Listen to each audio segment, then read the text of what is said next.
In this video, we will discuss the user profiles for the GBV and child protection modules of V4.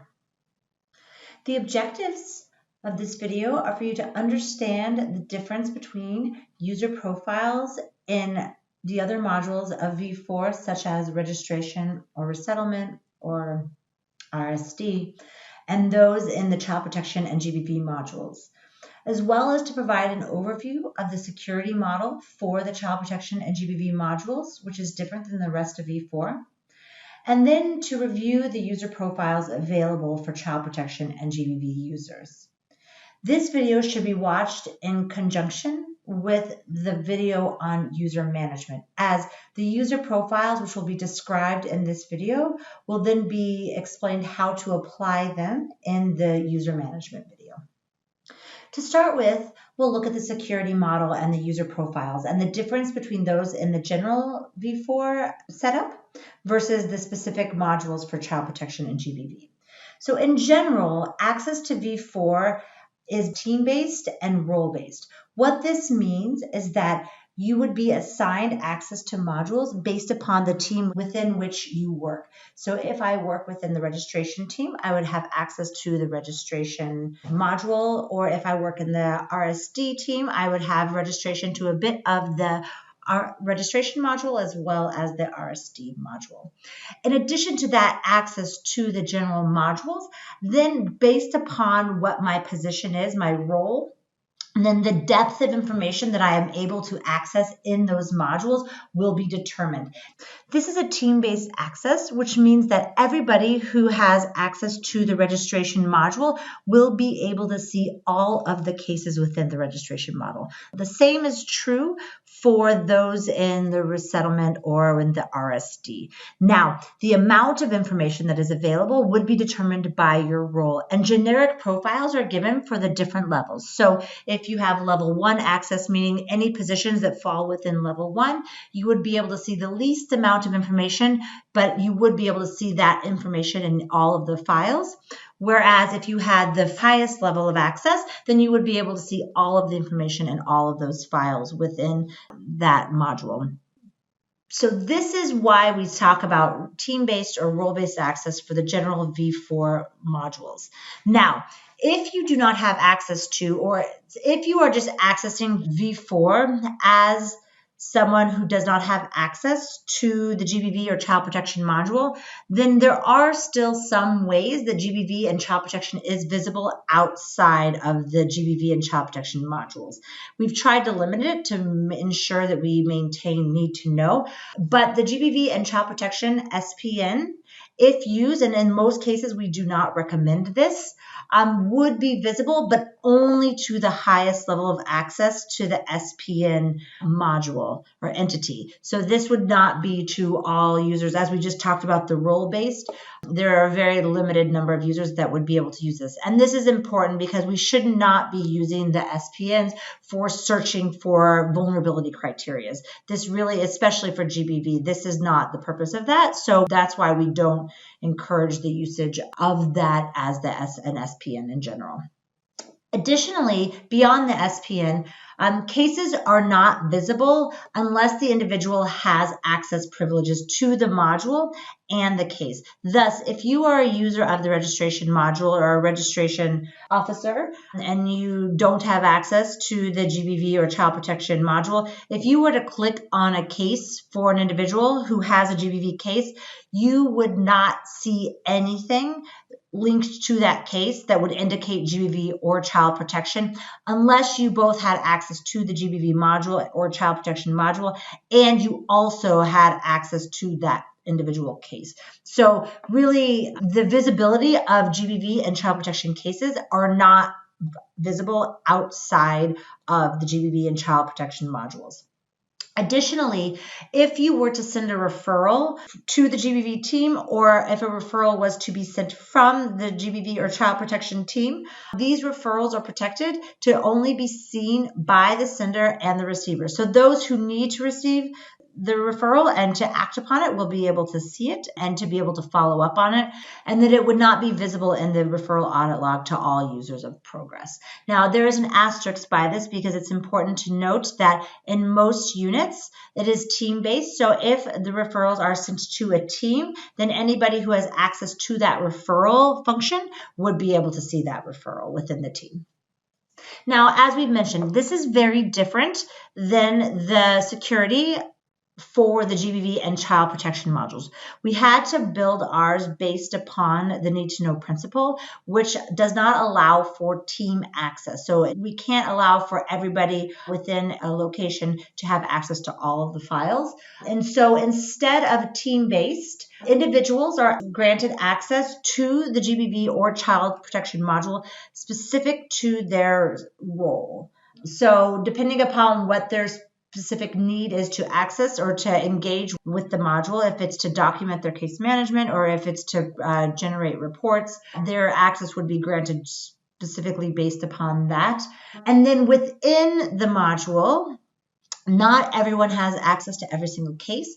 It is owner-based access, meaning the individuals responsible for the case management are the only ones who have access to their cases. So if I am a caseworker working on a case, I am the owner of that case and I am the only one who can then see that case. Now, specific to the child protection and GBV modules, and we will discuss this in more detail, these modules can be configured to allow for supervision, meaning that if I was that caseworker, my supervisor could be able to see my cases to supervise my work and to help give me feedback on that. And that is unique as well to the GBV and child protection modules. On this slide, we will review the different types of user profiles that are available for child protection and GBV. Those indicated in blue, or the text indicated in blue, are changes that have been made with the most recent development for these two modules. The first one on the left is the protection case reader. This is not intended for specifically GBV or child protection actors. It's actually a role intended for those who are most frequently faced with disclosures or individuals who are following up on the status of their cases. And this would allow for a very limited amount of visibility for the individual to know that a case exists. As we mentioned in the last slide, the visibility of GBV and child protection cases are intentionally not visible outside of access to this module. Thus, it is difficult when someone might present to a protection desk for the individual who is working with them to know that a GBV or child protection case exists. If this role is applied to this individual, they would then be able to see when looking up the person who has come to follow up on the case that a case does exist and who that caseworker is. That is the only information that is available to someone with this role, and it would allow for them then to create a referral or follow up or contact the caseworker so that then they can continue and support and follow up on this case. The next role is the child protection or GBV case reader. This is as well not intended for GBV or child protection specialists or direct service providers. This is more for those who might have to engage with a case periodically from time to time upon request. It does not allow them to make any modifications to a case or really even access a case with, like in general, they can't just log into the GBV or child protection module and see cases. But what it would allow is in those specific contexts where an individual would need to be granted access to a case. For example, perhaps at the stages of assessment for resettlement, the caseworker in a child protection or GBV case could then grant access to a specific part of a case and share that with someone who has a case reader access. This could also be for a senior level protection officer who does not get engaged in many cases, so they don't need a full caseworker profile, but periodically they need to be engaged like one of the most complex cases. And then in this case, if they had a case reader profile or part of the case could be shared with them so that they could be able to access the basic information and then take the action that's being requested of them.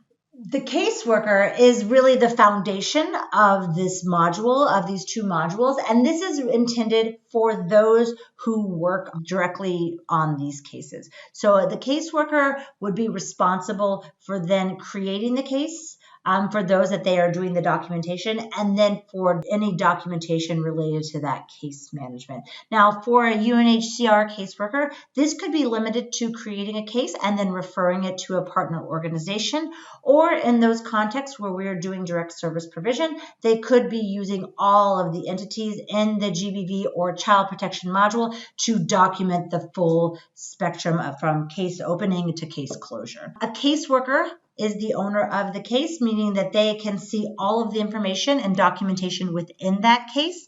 They also have the ability to share that case for the specific needs. They have the ability to read and to write. They can create new entities, they can change, they can make modifications upon that case file. The case manager is a similar profile. They have all of the functionality of a caseworker. So if they were to create a case and they were then to be providing case management to an individual, they would be able to make the necessary changes and they would be the owner of that case. But in addition to that caseworker functionality within this, a case manager has the ability to then also see the cases of those caseworkers that they supervise. So this allows them to provide any additional notes, follow-up recommendations, basically to provide feedback and to oversee the casework of the caseworker and to provide any sign-off depending upon the process that is necessary in the case management process. They have the ability to read and to write on both their cases as well as the caseworker they supervise cases. The next one is a monitor, and there are actually 3 different types of monitors, but the intention of this role is to allow for individuals to not have access to all of the personal data within a case file. So we're trying to, again, maintain the need to know principles. So all personal data is not visible, as well as any of the information that is in type-in boxes. The information that is visible to a monitor are those that are related to drop-down boxes. So the person who would tend to be assigned a monitor role would be those who are responsible for generating reports and for assuring data quality, so that they would be able to identify if there are any errors in the data or anything that, and follow up with caseworkers for them to be able to change it. It's important to note that a monitor is not able to change or write on any files, so that they can only identify errors, but they would have to follow up with the caseworker to allow for anything to be corrected if there are errors found in the data. It's important to note with the monitor that there are 3 different versions of this available. So there is a monitor who can see all of the information in the module. There is a monitor who can only see the information entered into the module by UNHCR staff. And then there is a monitor who can only see the information entered into the module for a specific partner. And this is intended to allow for flexibility so that depending upon in negotiations with partners, partners can be responsible for their own monitoring and don't have to allow access for UNHCR staff to be able to see all of their files. And this is an important option to allow for the flexibility for the module to be best implemented in line with need to know principle and best practice. And the final position is called a super user. This is meant to be an administrative position and is actually optional and not necessary in all contexts. But the purpose of it is because of the security module in child protection and GBV, you can have individual cases that are owned by a caseworker or a case manager. And if that individual was to leave a context and did not transfer those cases, then it's possible that nobody has access to those cases. And in that case, we would need somebody who would be able to transfer the case to another caseworker so that it is accessible and can be followed up. And this is the purpose of the super user. Now, the reason we say this is optional is because the super user really serves no other purpose beyond this. They can't write on the cases. They're not going to be using this as to follow up. And new security has been put into place, which prevents individuals from transferring from one location to another without transferring their case files. If all case files must be transferred in advance of departure from a location, then the purpose of the super user is really less necessary. And so we have find more and more that the need for a super user is not really justified in a lot of contexts. So this is something to be considered in terms of when you're determining assigning these positions. One core concept that I hadn't mentioned previously is around business units. So the data in V4 is divided into business units. It's how we organize the files. So sometimes you'll have within a country, you'll have one country has one business unit, or as in, for example, here, you'll see that there's a business unit for Zatari or Amman in Jordan. So each of the different areas has their own business unit. So that access that we just spoke to in terms of general V4 does not apply to all of the information across all of the modules. It would be specific to that business unit. So I might have access to the registration module, and I would have to be assigned that for the access to the registration module in Zatari business unit. If I would need access to both the data in Zatari and Amman because of my position, then I would need to assign a role, a user profile for registration level 1 for Zatari, registration level 1 for Amman. The same thing is true for the GBV module. Well, you would never be granted access to all of the case files for a GBV or child protection module. If I want to be able to access the GBV module for my work as a caseworker in Zatari or Amman, I would need to then have a user profile that would be access to the GBV module in Zatari and the GBV module in Amman, let's say as a monitor, so that I can then do the quality assurance for my case files in both of those business units. So it is quite possible to require a user profile in multiple BUs so that you have the access as necessary. As we mentioned previously, in the GBV and child protection modules, there is the ability to identify supervisors as well as then to allow them access not only to their own cases, but then to those that they are supervising. This is important in these modules as there is case-by-case access. So we need to allow for case management supervision to take place.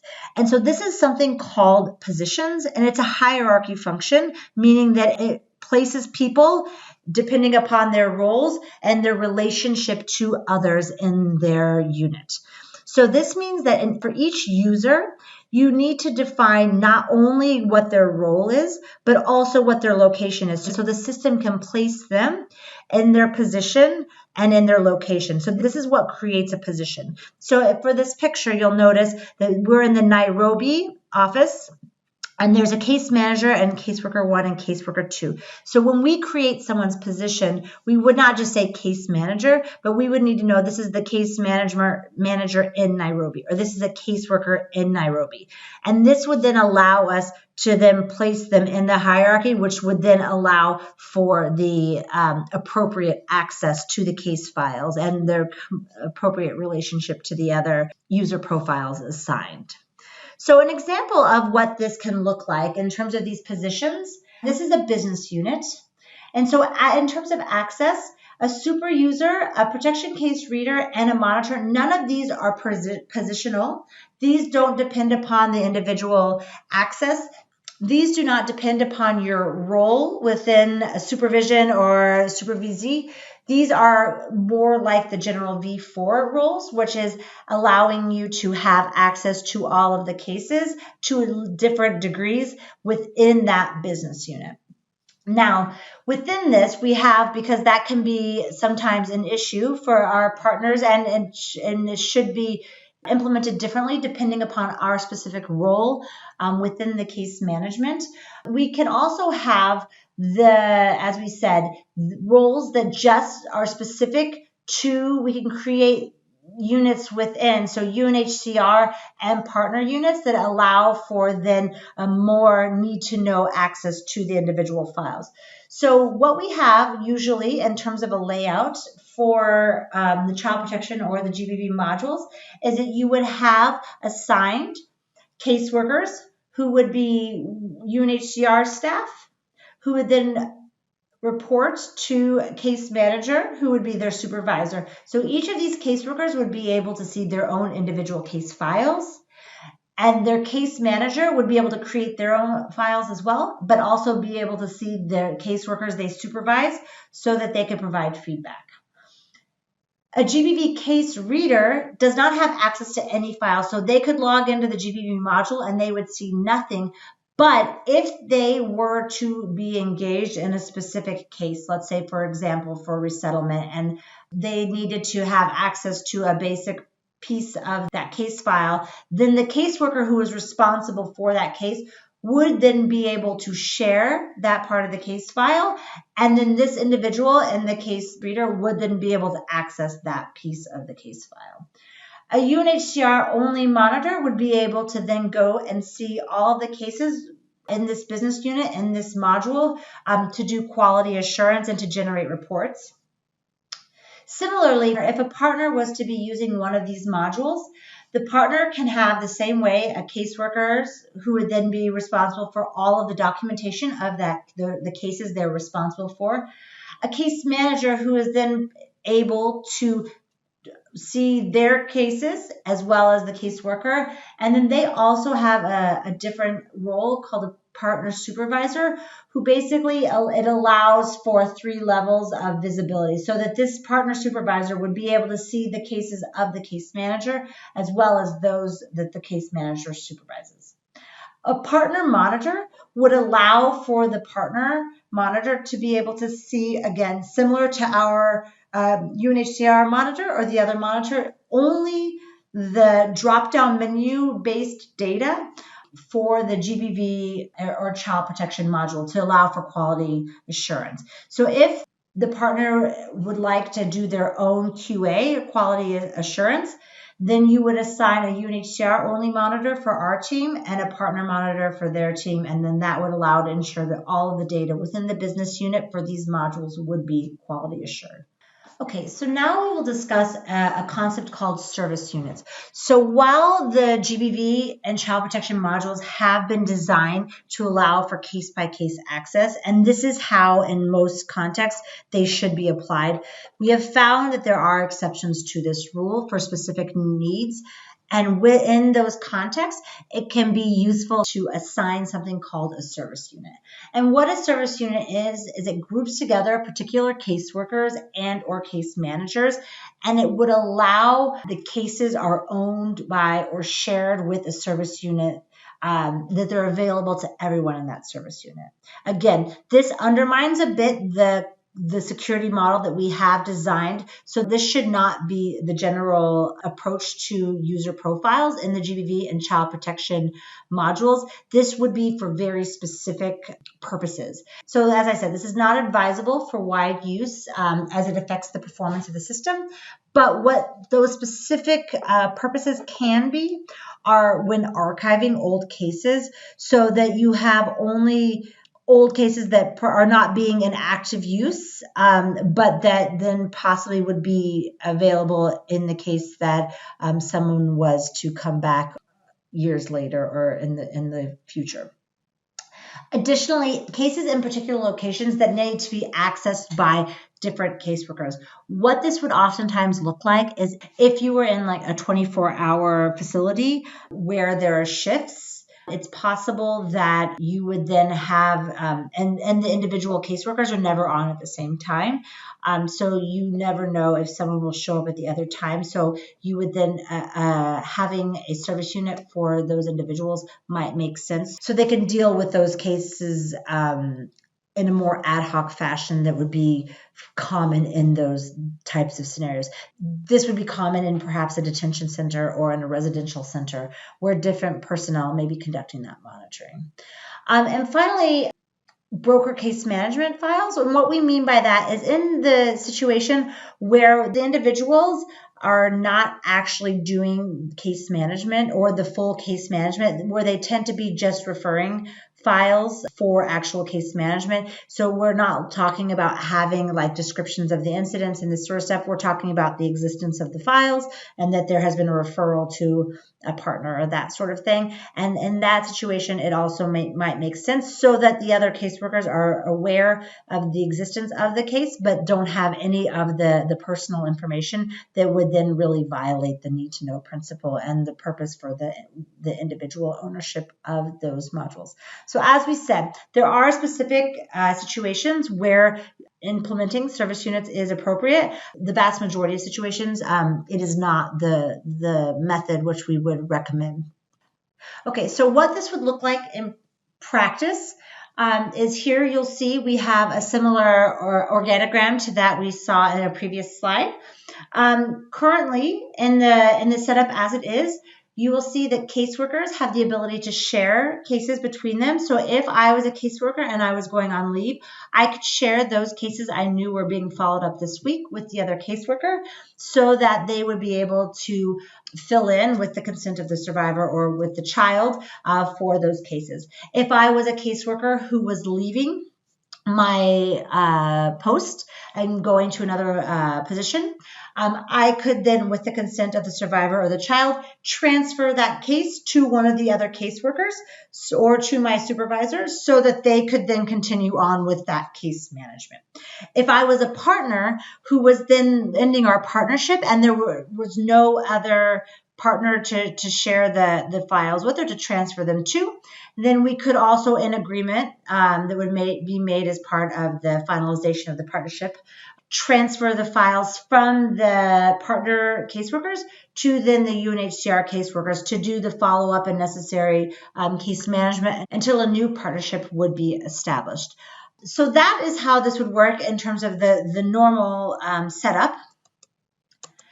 If there were to be UNHCR or partner service units established, so let's say that this is the picture of a group who works at a 24-hour facility, and there are two caseworkers who alternate times, and we had a service unit here.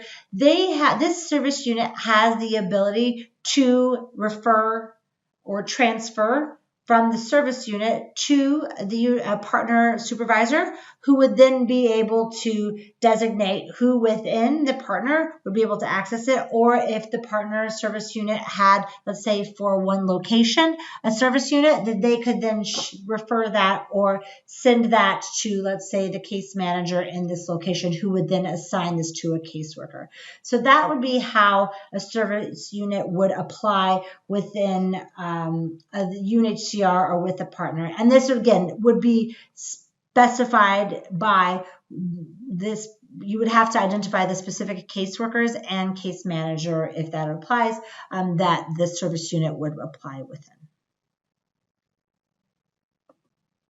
So as we've seen across this, it is important, it's probably the most important point in this video, usage and assigned user profile should only be determined by someone's role in case management. There should be no access to the GBV or child protection cases in V4 for the purposes of partner monitoring or for just viewing case files. You should only be accessing a case file for a specific case management purpose, not for GBV data or trends analysis. You should only use what you need to document for service provision. So your role should be assigned based upon that. There shouldn't be any assigned for just so that you can have all access to the information. It should only be for that information that you need to be able to perform your duty.